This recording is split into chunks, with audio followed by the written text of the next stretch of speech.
Now, one thing that is scientifically proven, and that is in a nightclub, a man will stare at a woman, regardless of whether he knows what a woman is or isn't. This is a scientific fact. But club goers at Club 77 in Darlinghurst have now learned that they are not allowed to stare at men or women or anybody else.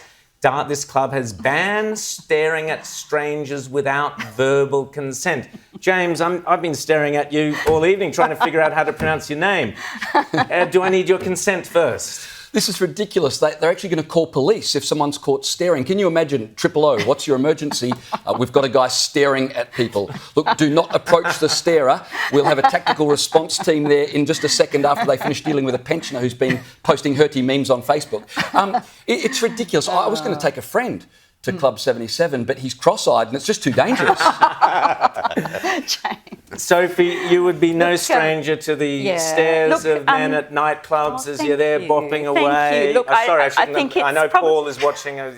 Paul, there are probably guys out there who stare at Sophie. I think our senses are engaged, and we wouldn't have survival of the species without this attraction between people. So I think it's very important. But it sounds well-intentioned, but it also sounds highly subjective. And I think with rules, you have to be very careful because they can be weaponised easily. It can make people very mistrustful and it can ruin relationships. And I mean, someone might complain about someone because they were rebuffed by that person a week earlier and just get them expelled from the club. You see, there speaks a woman's intuition there at work. But the bottom line is, do we want a society where people are monitoring how, one person's lazy glance is someone else's creepy stare? I mean, do we really want a society where everyone's Ian, last time we were in a pub together, you were getting lots of stares. I get them all the time. I know. I get these ladies come up to me and they say, "Oh, please, sir, can I stare at you?"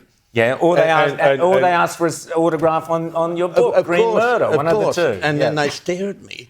And I go and complain to security that these chooks over here are staring at me, and I get turfed out for being drunk. Now that's the injustice. Oh, mate, it's a tragic world there. It really is. But what is philosophically, James? What underpins?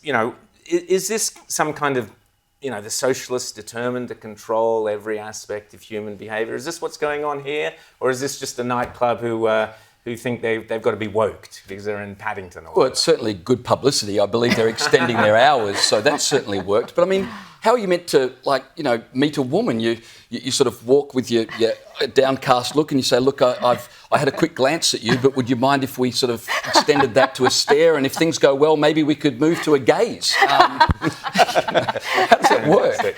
GAZE. Fantastic.